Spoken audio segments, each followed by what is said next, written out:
ಅಂತ ಹೇಳಿದ್ರು. ಅವರ ಅಭಿಮಾನಿಗಳು ಒಂದು 100 ಜನ ಬರ್ತಾರೆ ಅಂತಾನು ಇನ್ಫಾರ್ಮ್ ಮಾಡಿದ್ರು. ಅವ್ರಗಳಿಗೆ ಪಾಸು ಅವ್ರುಗಳು ಬರೋದಕ್ಕೆ ವ್ಯವಸ್ಥೆನೂ ಆಗಿತ್ತು. ಆಮೇಲೆ ಇಲ್ಲಿ ಬಂದಿರೋರು ಅಭಿಮಾನಿಗಳು ಅಂತ ಯಾರ್ಯಾರು ಹೇಳ್ತಾ ಇದ್ದಾರಲ್ಲ ಅವರೆಲ್ಲರೂ ನನಗೂ ಗೊತ್ತಿರೋ ಹುಡುಗರೆ, ನನ್ನ ಸ್ನೇಹಿತರೆ.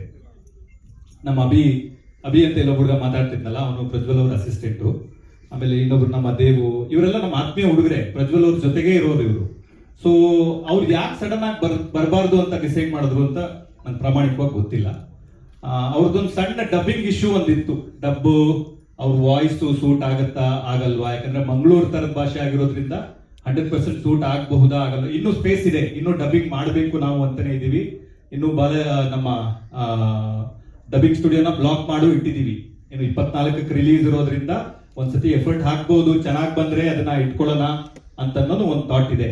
ಆದ್ರೆ ಸಡನ್ ಆಗಿ ಈ ತರದ್ ಇವರೆಲ್ಲ ಗೊತ್ತಿರೋರೆ, ಆಮೇಲೆ ಇವ್ರು ಯಾರು ಬೇರೆಯವರಲ್ಲ, ಇವ್ರು ಯಾರು ನಮ್ಗೆ ಗೊತ್ತಿಲ್ಲದೆ ಇರೋರಲ್ಲ, ಎಲ್ಲಿಂದನೋ ಉದ್ಭವ ಆಗಿರೋರಲ್ಲ, ಗೊತ್ತಿರೋರನ್ನೇ ಈ ತರ ಬಂದು ಮಾಡೋದಕ್ಕೆ ಕಾರಣ ಏನು ಅಂತ ನನ್ಗೆ ನಿಜವಾಗ್ಲೂ ಸರ್. ಈಗ